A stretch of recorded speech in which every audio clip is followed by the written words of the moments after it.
my creepy encounter in Hong Kong.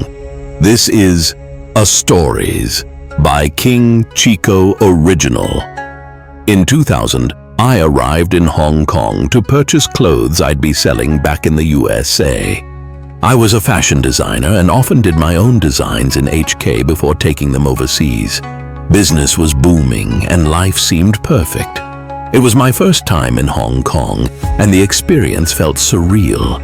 I met other traders, made some new friends, and spent the day at the manufacturer's location picking out clothes.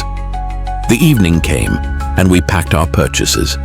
Afterward, we decided to unwind and had a few drinks at a local bar before heading back to our shared lodging, a one-room shared bathroom inn located in the infamous Monster Building.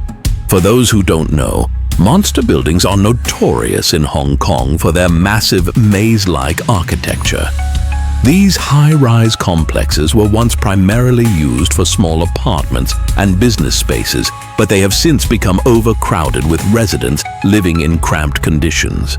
It's a fitting name for such dense, congested buildings, and the stories surrounding them are legendary.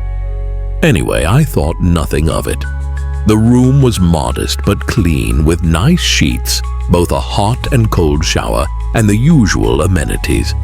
After a long day of work, I took a shower, watched TV with my roommate, and went to bed.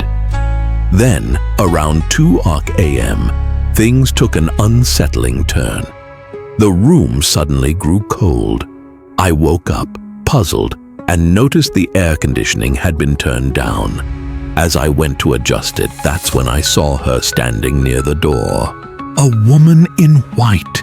She was standing motionless, but her face was obscured. I was terrified. The chill in the room intensified. I didn't hesitate.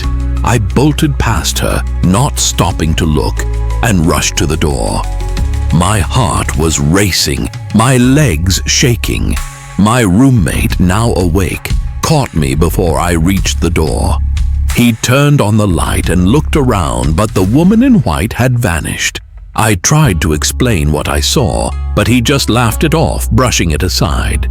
Yet, I noticed that his eyes were nervously scanning the room.